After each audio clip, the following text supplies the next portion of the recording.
Hello, good morning student. Welcome to my channel VK creative knowledge academy. आप सभी बच्चों का हमारे चैनल में फिर से स्वागत है।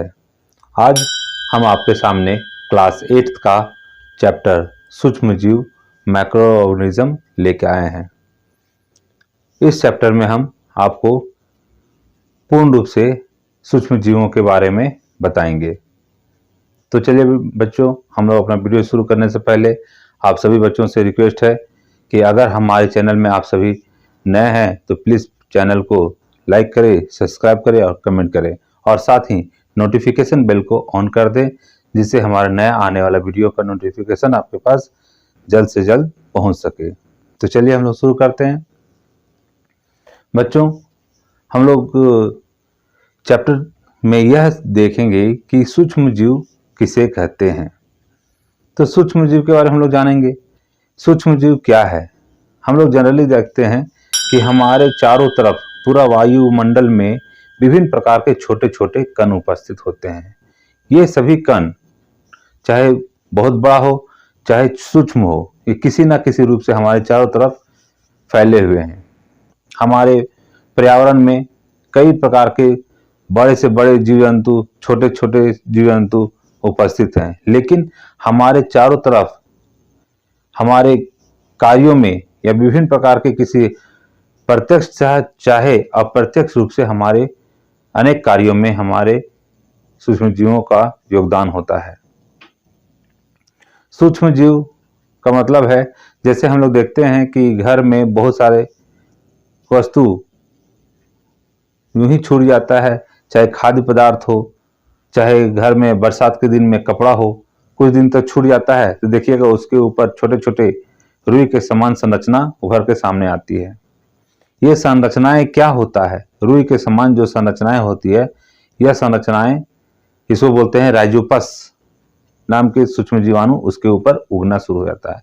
ये हमें देखने के लिए क्या करना पड़ेगा? हमें ऊर्ध्वाधर लेंस से, है ना, अगर हम लोग देखेंगे तो सामान्यतः ये दिख जाएगा, लेकिन बहुत से ऐसे सूक्ष्म जीवाणु हैं जिसे देखने के लिए हमें सूक्ष्मदर्शी का उपयोग करना पड़ता है। सूक्ष्म जीव का मतलब होता है वे जीव जो हमें नग्न आंखों से दिखाई ना दे। ऐसे सूक्ष्म जीव, ऐसे जीव को हम लोग बोलते हैं सूक्ष्म जीव, जिसे देखने के लिए एक विशेष प्रकार की लेंस का उपयोग करना पड़ता है। ऐसे जीवों को सूक्ष्म जीव कहते हैं। सूक्ष्म जीव जनरली हम लोग देखते हैं, यह सूक्ष्म जीवों को 4 वर्गों में बांटा गया है, जिसे हम लोग कहते हैं जीवाणु, कवक, प्रोटोजोआ और शैवाल। यह 4 वर्गों में सूक्ष्म जीवों को वर्गीकृत किया गया है। यह जो सूक्ष्म जीव है हमारे चारों तरफ अलग अलग कार्यों के साथ उपस्थित होते हैं।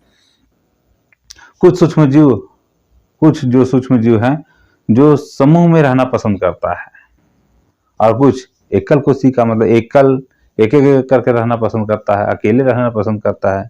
जैसे हो गया अमीबा, और समूह में रहने वाला हो गया राइजोपस हो गया। ये सब समूह में रहते हैं, लेकिन अमीबा ऐसा सूक्ष्म जीव है जो केवल अकेले रहना पसंद करता है। यह सूक्ष्म जीव जनरली हम लोग देखते हैं कि क्या आप बता सकते हैं कि सूक्ष्म जीव कहाँ रहते हैं? ये क्वेश्चन है कि यह क्या आप बता सकते हैं सूक्ष्म जीव कहाँ रहते हैं? हमारे चारों तरफ वायुमंडल में जितना भी वायुमंडल का क्षेत्र है, सभी जगह ये सूक्ष्म जीव, चाहे वो दलदली क्षेत्र हो, चाहे वह जलीय क्षेत्र हो, चाहे वह वायवीय क्षेत्र हो, किसी भी क्षेत्र में सूक्ष्म जीव आसानी से अपना वृद्धि करते हैं। मतलब हर जगह पे सूक्ष्म जीवों की उपस्थिति होती है। यह सूक्ष्म जीव जनरली हम लोग कह सकते हैं कि यह किसी भी स्थान पे होता है, साथ में बर्फीले क्षेत्र में भी हो सकते हैं, दलदली क्षेत्र में भी हो सकते हैं, और वायवीय क्षेत्र में भी हो सकते हैं, जलीय क्षेत्र में, किसी भी क्षेत्र में पाए जाते हैं। यह मनुष्य के शरीर के अंदर भी पाए जाते हैं, मनुष्य के शरीर से बाहर पाए जाते हैं। ये अनेक प्रकार के सूक्ष्म जीव है जिनका अलग अलग प्रकार होता है, और ये हमारे चारों तरफ पाए जाते हैं। नेक्स्ट है कि सूक्ष्म जीव और हम। नेक्स्ट पॉइंट है कि मनुष्य के जीवन में सूक्ष्म जीव का अत्यंत योगदान होता है। चाहे वह सूक्ष्म जीव हमारे विभिन्न प्रकार के कार्य को संपूर्ण करे, चाहे हमारे किसी तरह के हानिकारक कारकों को उत्पन्न करे, लेकिन ये किसी न किसी रूप से मनुष्य के जीवन में प्रत्यक्ष या अप्रत्यक्ष रूप से अपना योगदान देते हैं। कुछ सूक्ष्म जीवों के कार्यों से हमारा औद्योगिक क्षेत्र का कार्य आसान हो जाता है। कुछ सूक्ष्म जीवों के कारण हमारे कार्यों में कठिनाई होता है, या वो किसी पदार्थ को खराब कर देते हैं, नष्ट कर देते हैं, जिससे वह हानिकारक सूक्ष्म जीव है। तो ये उनकी उपयोगिता के आधार पर हम लोग सूक्ष्म जीवों का वर्गीकरण करते हैं। फिर सूक्ष्म जीव हमारे लिए मित्र या शत्रु कैसे हो सकते हैं। सबसे पहले हम लोग देखते हैं कि सूक्ष्म जीव हमारे लिए मित्र कैसे हो सकते हैं। सूक्ष्म जीव जब हमें किसी ना किसी रूप से हमें लाभ पहुंचाते हैं तो हम लोग कहते हैं वह लाभकारी सूक्ष्म जीवाणु। जैसे हम लोग देखते हैं कि दूध को दही में बदलने वाला सूक्ष्म जीव होता है लैक्टोबैसिलस।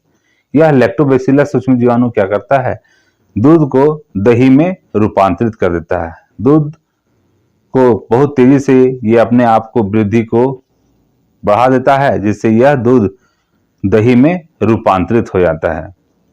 यह सूक्ष्म जीव हमारे औद्योगिक क्षेत्र में भी योगदान करता है, जैसे शराब उद्योग, जैसे चमड़ा उद्योग, तथा इससे औद्योगिक क्षेत्र में औषधि उपयोग में भी इसका उपयोग किया जाता है। इस तरह से हम लोग देखते हैं कि सूक्ष्म जीव हमें कई ना कई प्रकार से हमें अपना कार्य से हमें लाभान्वित करते हैं। नेक्स्ट, जो जीव हमें अपने कार्यों से लाभान्वित करते हैं उन्हें लाभकारी सूक्ष्म जीव कहते हैं, जो किसी न किसी रूप से हमें योगदान देता है। सूक्ष्म जीव का और भी अधिक उपयोग देखेंगे कि कृषि में भी कहाँ उपयोग, कैसे उपयोग करते हैं हम लोग सूक्ष्म जीव का। फिर नेक्स्ट हम लोग देखते हैं सूक्ष्म जीव का वाणिज्यिक उपयोग। वाणिज्यिक मतलब होता है बड़े क्षेत्र में सूक्ष्म जीवों का उपयोग कैसे और कहाँ होता है।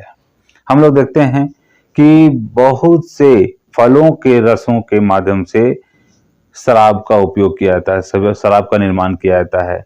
गेहूं, जौ, है ना, गेहूं, जौ तथा फलों को सड़ा गला कर क्या बनाया जाता है, शराब बनाया जाता है। फलों को सड़ा करके रासायनिक प्रक्रम के द्वारा से औद्योगिक क्षेत्र में बड़े पैमाने पर शराब का निर्माण किया जाता है। इसे किण्वन प्रक्रिया कहते हैं। चीनी को अल्कोहल में बदलने की यह प्रक्रिया किण्वन कहलाती है। चीनी और अनेक प्रकार के फलों के द्वारा और अनेक खाद्य पदार्थ या रासायनिक परिवर्तन के द्वारा जब चीनी को अल्कोहल में रूपांतरित कर दिया जाता है तो वह प्रक्रिया कहलाता है किण्वन प्रक्रिया कहलाता है। औद्योगिक निर्माण में सूक्ष्म जीवों का उपयोग कई बार हमने पढ़ा है या फिर कई बार हम लोग देखे हैं कि जब बच्चे बीमार पड़ जाते हैं, अचानक बच्चे बीमार पड़ जाते हैं, या तो पहला कारण हो सकता है कि वो वायरल इन्फेक्शन हो, या फिर साधारणतः मौसम परिवर्तन के कारण जब हमें किसी ना किसी रोग से जब ग्रसित हो जाते हैं बच्चे सब, तो देखते हैं कि डॉक्टर उनको क्या देता है, दवाई देता है, जिसको हम लोग बोलते हैं एंटीबायोटिक देता है। एक परिभाषा आएगा कि एंटीबायोटिक किसे कहते हैं। एंटीबायोटिक वह रसायन है, ध्यान से सुनिएगा तो लिख लीजिएगा, एंटीबायोटिक वह रसायन है जो किसी हानिकारक सूक्ष्म जीवाणु की वृद्धि को रोकता है एवं मारता है। तो ये है एंटीबायोटिक। आइए हम लोग एंटीबायोटिक के बारे में और जानते हैं कि हम लोग जनरली देखते हैं कि जब डॉक्टर कुछ दवाई या रासायनिक दवा या प्रतिजैविक किसी तरह का दवाई एंटीबायोटिक हमें जब लिखता है, जब हमें बोलता है कि आप बीमार हैं तो किसी प्रकार से रासायनिक दवा का देता है, जिसे हम लोग एंटीबायोटिक कहते हैं। लेकिन एंटीबायोटिक यूज जब हम लोग करते हैं तो हमें ध्यान रखना पड़ता है कि वह जो डॉक्टर हमें खुराक लिखा है उस खुराक को हम पूर्ण रूप से पूरी खुराक को हम लोग प्रयोग में लाएं। बहुत से बच्चे क्या करते हैं, जब बीमार होते हैं तब सब दवाई खाते हैं, लेकिन जैसे ही बीमार ठीक हो जाता है तो अपना दवाई खाना बंद कर देते हैं। उससे क्या होता है, वह बीमारी जब लगातार लंबे समय अवधि तक चलता है तो वह रसायन फिर से काम करना बंद कर देता है। तो उसके बाद फिर से उच्च स्तर का वो दवाई देता है। तो ये सबसे पहला हमें याद रखना होगा कि एंटीबायोटिक का उपयोग करने से जितना डॉक्टर जो खुराक लिखा है उसको पूरा कर लेना पड़ेगा, वो कोर्स को हमें पूरा करना पड़ेगा। तो आते हम देखिए कि एंटीबायोटिक का खोज सबसे पहले क्या किया था, अलेक्जेंडर फ्लेमिंग ने किया था। यह अलेक्जेंडर फ्लेमिंग सबसे पहले देखें क्या, ये ऐसे जीवाणु की खोज की जो ब्रेड मोल्ड को खत्म कर देता है, मतलब जो हानिकारक सूक्ष्म जीवाणु जो उनके किसी जीव के शरीर के अंदर प्रवेश करता है तो उनकी वृद्धि को रोक देता है और मार देता है। सबसे पहला उन्होंने जो एंटीबायोटिक बनाया, उसे नाम दिया उन्होंने पेनिसिलिन। सबसे पहला विश्व का सबसे पहला एंटीबायोटिक का नाम है पेनिसिलिन। ये ऑब्जेक्टिव क्वेश्चन में पूछता है कि सबसे पहला एंटीबायोटिक का क्या नाम है, तो लिखिएगा पेनिसिलिन। ठीक है। अब जो पेनिसिलिन बना उसके बाद हम लोग देखते हैं कि टीकाकरण क्या है। टीकाकरण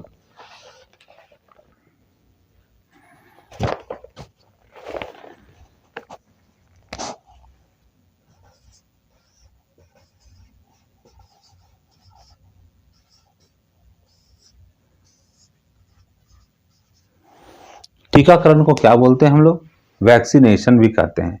कि वैक्सीनेशन किसे कहते हैं। टीकाकरण एक जनरली समझ आइए, पहले हम समझा लेते हैं कि टीकाकरण क्या है। टीकाकरण एक ऐसा प्रक्रम है जिससे बाहरी सूक्ष्म जीवाणु से हम अपने शरीर को अवगत कराते हैं, मतलब पहचान कराते हैं कि यह सूक्ष्म जीवाणु भविष्य में आपके अंदर आने वाला है, इससे आपको लड़ना है। तो बाह्य सूक्ष्म जीवाणुओं से अपने शरीर को अवगत कराने का प्रक्रिया वो क्या कहलाता है, टीकाकरण कहलाता है। तो टीकाकरण में हम लोग देखते हैं क्या होता है जनरली, कि टीकाकरण में बाह्य सूक्ष्म जीवाणु, बाह्य मृत सूक्ष्म जीवाणु जो हमें हानि पहुंचाने वाले हैं, वो मृत सूक्ष्म जीवाणुओं को हमारे शरीर में प्रवेश कराया जाता है और हमारे शरीर को उससे लड़ने के लिए तैयार कराया जाता है कि ये आपका सूक्ष्म जीवाणु है, इससे आपको लड़ना है। तो जिस प्रकार के उन्हें आवश्यकता होती है उन तरह के उन्हें रसायन की उपलब्धि कराया जाता है और जो शरीर अपने आप को उस बैक्टीरिया या सूक्ष्म जीवाणु से लड़ने योग्य बना लेता है। यही प्रक्रम कहलाता है एंटीबायोटिक्स। ठीक है, बस यही हमको समझना है कि विभिन्न प्रकार के हानिकारक सूक्ष्म जीवाणु जो हमें भविष्य में हमारे शरीर को नुकसान पहुंचाने वाले हैं, तो वह सूक्ष्म जीवाणु से पहले ही शरीर को अवगत करा दिया जाता है कि ये सूक्ष्म जीवाणु आपके शरीर के अंदर आएंगे और आपको हानि पहुंचाएगा। तो इससे पहले शरीर को बताने का प्रक्रम ही टीकाकरण कहलाता है। टीकाकरण में हम लोग देखते हैं बहुत प्रकार का टीकाकरण होता है। जैसे पोलियो, बच्चों को पोलियो का दवा पिलाया जाता है, तो वो भी एक तरह से क्या है, टीकाकरण है। खसरा हो गया, हेपेटाइटिस बी हो गया। तो विभिन्न प्रकार के रोगों से बचने के लिए अपने शरीर को, उनके शरीर को अवगत कराया जाता है, तो यह प्रक्रम ही टीकाकरण कहलाता है। अब देखते हैं कृषि कार्य में सहायक या उपयोगी सूक्ष्म जीवाणु, कि कृषि कार्य में किस तरह से सूक्ष्म जीवाणु अपनी भूमिका निभाते हैं। कृषि कार्यों में भी सूक्ष्म जीवाणु अनेक तरह से हमें उपयोगी पहुंचाते हैं या उपयोग में आते हैं। जैसे हम लोग देखते हैं कि बायो फर्टिलाइजर है ना, बायो फर्टिलाइजर या बायो पेस्टिसाइड का हम लोग उपयोग करते हैं। बायो फर्टिलाइजर का मतलब होता है, हम लोग बहुत तरह से हम लोग यूज करते हैं। जैसे बायो फर्टिलाइजर में हो गया, जैविक खाद का बनाने में उपयोग करते हैं। बायो पेस्टिसाइड हो गया, जिसको हम लोग बोलते हैं खरपतवार नाशक हो गया। बायो कीटनाशक हो गया, पीड़क नाशक हो गया। ये विभिन्न प्रकार के रसायनों का उपयोग हम लोग सूक्ष्म जीवों का उपयोग से हम लोग निर्माण करते हैं। पर्यावरण संरक्षण और सूक्ष्म जीव, पर्यावरण के संरक्षण में और सूक्ष्म जीवों को हम लोग कैसे उपयोग में लाते हैं। देखिए अलग अलग उपयोग क्या है सूक्ष्म जीव का। पहला है औद्योगिक अपशिष्ट का निपटारा। औद्योगिक अपशिष्ट उद्योगों में आने वाले विभिन्न प्रकार के रासायनिक तत्व जो अनेक प्रकार के हानिकारक उत्पाद को निर्मित करते हैं। यह सूक्ष्म जीवाणु उन विषैले कारकों को निष्क्रिय कर देते हैं और उन्हें पुनः जैविक प्रकार में रूपांतरित करके उन्हें भूमि में परिवर्तित कर देता है या अक्रिय गैसों में रूपांतरित कर देता है, जिससे हमें हानि ना पहुंचे। ये देखिए, ये सूक्ष्म जीवाणु विषैले पदार्थ को पेट्रोलियम आदि को अवघटित करने में सक्षम होते हैं। औद्योगिक अपशिष्ट इंडस्ट्रियल वेस्ट के निपटारे में भी सूक्ष्मजीव का अहम भूमिका होती है। जैव तकनीक एवं सूक्ष्मजीव। कई प्रकार के शैवाल उपयोग आजकल बायोडीजल गैस, अल्कोहल, बायो ईंधन आदि में किया जाता है। यह रासायनिक उपयोग में विभिन्न प्रकार के सूक्ष्मजीवों का उपयोग किया जाता है। अब नाइट्रोजन स्थिरीकरण। नाइट्रोजन स्थिरीकरण में हम लोग देखते हैं कि सूक्ष्म जीवाणुओं का भी उपयोग होता है। नाइट्रोजन स्थिरीकरण का मतलब हम लोग देखते हैं कि किस तरह से नाइट्रोजन के घटकों को रूपांतरित करके पौधों के द्वारा पुनः उपयोग में लाया जाता है। हम लोग जानते हैं कि वायुमंडल में नाइट्रोजन की मात्रा 78% है, लेकिन 78% ये अलग अलग रूपों में हमारे चारों तरफ विद्यमान होता है। यह नाइट्रोजन जो हमें खाद्य पदार्थों के रूप में तथा अन्य कारकों के रूप में उपस्थित होता है, जैसे हमारे पास न्यूक्लिक अम्ल के रूप में, प्रोटीन के रूप में, ये अलग अलग रूपों में नाइट्रोजन हमारे चारों तरफ उपस्थित होते हैं। पौधे एवं जंतु वायुमंडलीय नाइट्रोजन का उपयोग सीधे नहीं कर पाते हैं। पौधे और जंतु यह नाइट्रोजन का उपयोग नहीं करते हैं, लेकिन जब हम लोग देखते हैं कि जब ये नाइट्रोजन के घटकों को परिवर्तित कर दिया जाता है या किसी माध्यम से उसको रूपांतरित किया जाता है, नाइट्राइट्स में परिवर्तित कर दिया जाता है, तो यह पौधे उनका उपयोग कर लेते हैं। देखिए, जितना भी नाइट्रोजन के कारक है सीधे पौधों अवशोषित नहीं करता है। पौधे इसे अवशोषित करने के लिए माध्यम को परिवर्तित कर देता है। जैसे कोई नाइट्रोजन उपयोग किया कोई सूक्ष्म जीवाणु और उसको नाइट्रिफिकेशन कर दिया, जैसे अमोनीकरण हो गया। कोई जीवाणु या कोई सूक्ष्म जीव या कोई जीव जंतु नाइट्रोजन को उपयोग किया और वो उसके शरीर में नाइट्रोजन की मात्रा गया और वो अपघटित या मृत हो गया। उसके जो अमोनिया है निर्मित होकर के पौधे उसको अपने में अवशोषित कर लेता है। उनके मृत जीव जंतुओं के अवशिष्ट को यह अमोनिया में रूपांतरित करके उसका अवशोषण कर लेते हैं। तो यह वायुमंडल से सीधे किसी नाइट्रोजन के घटकों को मतलब सीधे वो अवशोषित नहीं कर पाते हैं। किंतु मृदा में इन यौगिक की मात्रा बहुत कम होती है। तो फिर आखिर ये पौधे इन उपयोगी यौगिक को कैसे प्राप्त करते हैं, आइए इसके बारे में जानते हैं। पौधों में एक खासियत है कि नाइट्रोजन को सीधे नहीं लेते हैं, लेकिन ये सीधे न लेकर के किस रूप से हम लोग इसका उपयोग करते हैं ये नाइट्रोजन। तो इसके लिए देखते हैं हम लोग क्या कि जनरली देखते हैं कि पौधे दलहन पौधों के जड़ों में कुछ कुछ गिठान होता है। दलहन पौधों के जड़ों में देखिएगा ये जो जड़ होता है तो यहाँ पे गिठान टाइप में होता है ना। लेग्यूम्स, इसको लेग्यूम्स पौधे बोलते हैं। इन पौधों के जड़ों में सूक्ष्म जीवाणु पाया जाता है। इसको राइजोबियम नाम के जीवाणु यहाँ पाए जाते हैं। राइजोबियम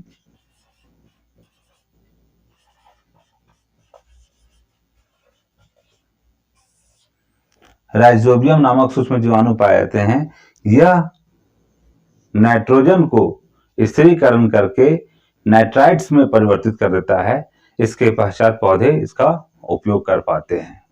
इस तरह से पौधे क्या करते हैं, नाइट्रोजन को सीधे ना लेकर के स्थिरीकरण करने के पश्चात यह नाइट्रोजन के घटकों को वो अवशोषित कर पाते हैं। इस तरह से हमारे वायुमंडल में नाइट्रोजन का चक्रण भी चलता रहता है।